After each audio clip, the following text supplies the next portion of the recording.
आपका एक बार फिर से स्वागत है बेनाम सा रिश्ता के चौथे और आखिरी पार्ट में। अभी तक आपने जाना कि जुगल जो वासु का पिता है वो क्यों ऐसा बना और क्यों सौम्या जैसी लड़की ने उससे शादी किया, और अब आगे हम जानेंगे कि क्या हुआ। सारे सस्पेंस अब ख़त्म करेंगे, तो जुड़े रहिए हमारे साथ। और अगर आपको कहानी अच्छी लगती हो तो दूसरों को भी सुनाइए, और आपका एक सुझाव मुझे और कहानियों को अच्छा बनाने में प्रेरित कर सकता है। धन्यवाद। चलिए सुनते हैं चौथा और आखिरी हिस्सा, बेनाम सा रिश्ता। शादी के 1 साल के बाद गांव में बाढ़ जैसी स्थिति थी और सौम्या लेबर पेन से तड़प रही थी। सौम्या ने कराहते हुए कहा था, जुगल जुगल सुनिए, लगता है वक्त आ गया है। बहुत बहुत दर्द हो रहा है। सौम्या सौम्या हम दाई को बुला के लाते हैं। तुम डरो मत, प्लीज प्लीज डरना मत। नहीं, बाहर बहुत पानी है, आप कहीं मत जाइए, यहीं रहिए मेरे पास। जुगल जी, मेरी बात कान खोलकर सुनिए। अगर मुझे कुछ हो जाए तो हमारी बच्ची को कभी अकेला मत छोड़िएगा। तुम ऐसा काहे बोल रही हो? तुमको कुछ नहीं होगा, हम कुछ नहीं होने देंगे।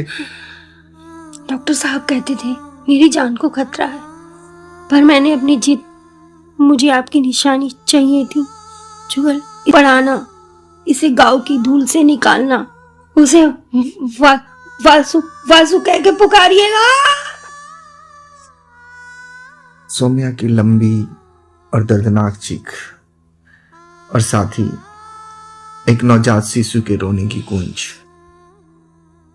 सौम्या की चीख और उस गूंज के बीच में जुगल शायद कुछ फैसला ही नहीं कर पा रहा था, लेकिन वो दोनों को देखता रहा।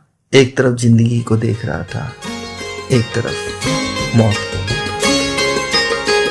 ये फासले, ये दूरियां कैसी है, ये मजबूरियां मिलके भी क्यों आखिर यहाँ ज़मीं आसमां नहीं मिलते। ये फासले। बारिश का शोर कुछ कम हो गया था सुबह तक। पक्षियों की चहचहाहट भी आज उदास सी भरी थी। सुबह हुई, झोपड़ी के फर्श पर सौम्या बेजान पड़ी हुई थी, लेकिन उसके चेहरे पे एक अजीब सा सुकून था। जुगल की गोद में एक छोटी सी गुड़िया थी। जुगल ने सौम्या के ठंडे हाथ को चूमते हुए बोला, सौम्या, ए सौम्या, देखो ना वासु आई है। इसकी आंखें ना बिल्कुल तुम्हारे जैसी है। तुम उठती काहे नहीं हो? देखो देखो, हमको मेरा बटन भी ठीक से नहीं लगा आज। और तुम कहाँ चली गई हो? तुम बोलती क्यों नहीं हो?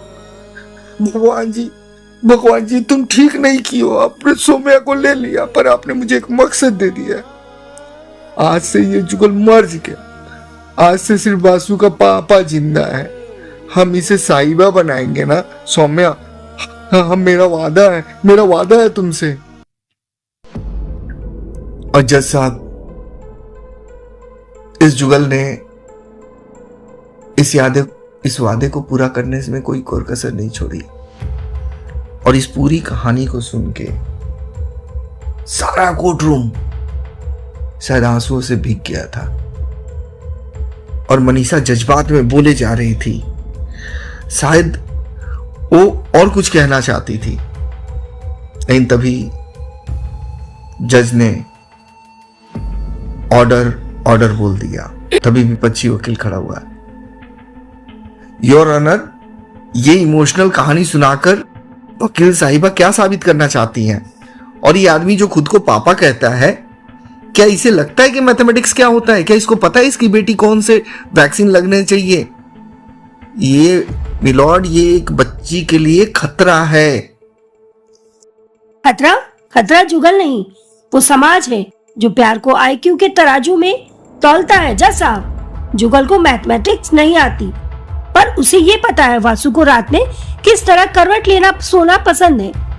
उसे टीके का नाम नहीं पता, पर उसे ये पता है वासु के माथे पर गर्म पट्टी कब रखनी है।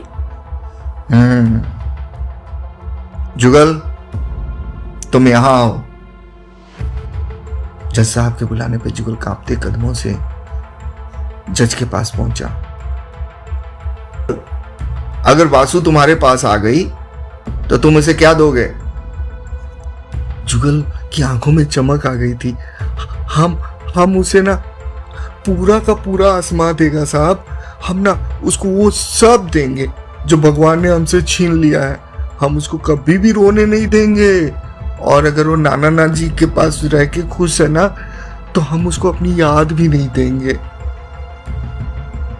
जज भी शायद इमोशनल हो गए थे।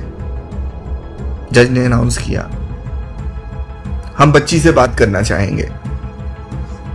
और तभी कोर्ट में छोटे छोटे कदमों की आवाज आई।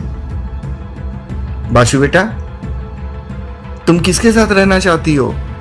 नाना जी के साथ बड़े घर में, या पापा के साथ छोटे से घर में? जज साहब, पापा को पहाड़ याद नहीं होते। पापा को बटन लगाना नहीं आता। पापा को अंधेरे से डर लगता है। और कोर्ट रूम में एकदम सन्नाटा था। अगर मैं चली गई तो पापा को कौन संभालेगा? पापा मेरे बच्चे हैं, मैं अपने बच्चे को छोड़कर नहीं जा सकती। और कोर्ट में शायद विपक्षी वकील में भी इतनी हिम्मत नहीं बची थी कि शायद वो कुछ कह पाता। जज साहब ने उसकी तरफ देखा और शायद वकील साहब ने अपना सर झुका लिया था। मनीषा भी कुछ कहना के लायक नहीं बची थी। उसकी आंखों से झरझर आंसू बह रहे थे। कोर्ट ने वासु के बयान के बाद फैसला जुगल के पक्ष में सुनाया। मनीषा खुश थी, जुगल नाच रहा था। है जिंदगी गले लगा ले, है जिंदगी गले लगा ले। हमने भी तेरे हर एक गम को गले से लगाया है ना? है जिंदगी गले लगा ले, है जिंदगी। पर तभी जुगल ने ठाकुर साहब के आलीशान बंगले की ओर देखा, फिर अपनी टूटी साइकिल की ओर। तो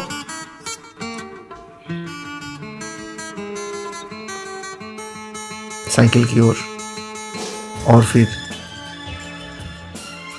जाता हुआ अचानक वो लौटकर मनीषा के पास पहुंचा और मनीषा के पास जाकर बोला,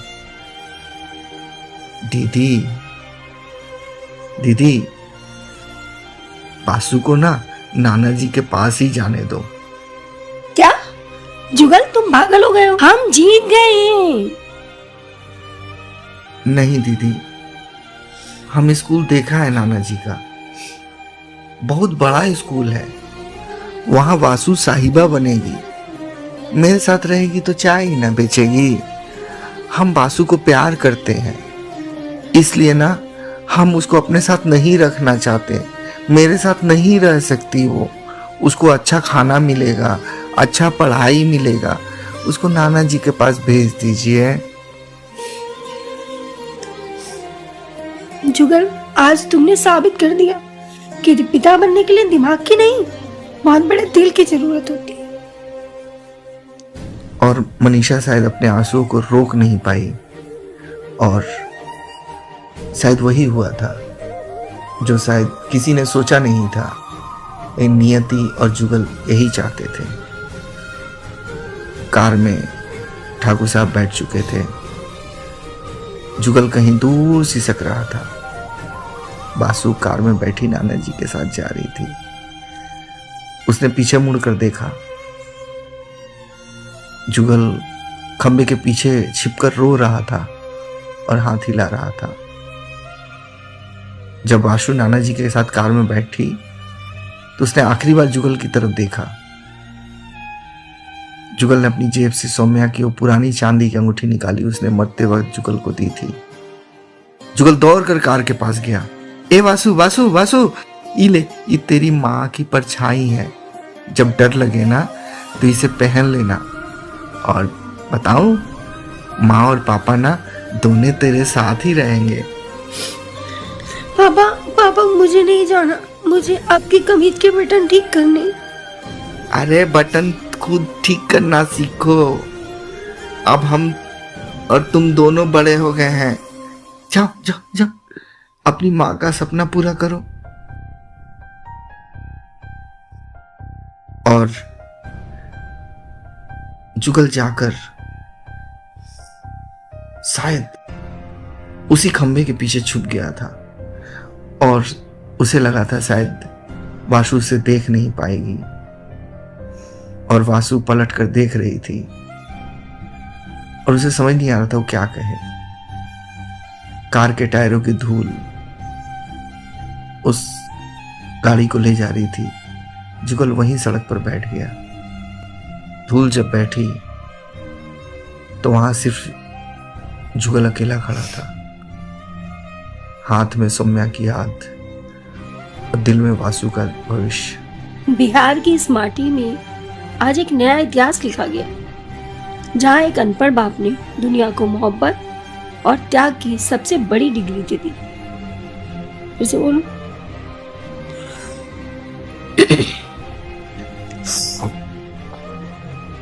रिश्तों के भी रूप बदलते हैं, कभी कभी सबसे बड़ा मिलन सबसे बड़े बिछोह में छिपा होता है। बासु बासु खूब पढ़ना, साहिबा बनना रे। पापा यही है, तुम्हारा हम इंतजार करेंगे। और सच कहूं वो कमीज के बटन अक्सर गलत लगाता है, पर जज्बात की डोर बिल्कुल सही बुनता है। दुनिया कहती है उसका दिमाग छोटा है, पर वो अपनी बेटी के सारे दुख अकेले सुनता है। सौम्या की यादों को रफू करता रहा उम्र भर, आंखों में समंदर लिए सूखे होठों से हंसता रहा उम्र भर। एक हाथ में वासु का वस्ता, एक में खुद की तन्हाई। उसने गरीबी की धूल में भी अपनी अमीरी दिखाई। वो स्टेशन का खंबा गवाह है उसकी सिस्कियों का, वो शोरोगुल गवाह है उसकी खामोशियों का। बेटी को साहिबा बनाकर वो फिर से बच्चा बन गया। प्यार के इस इम्तिहान में वो अनपढ़ खुदा बन गया।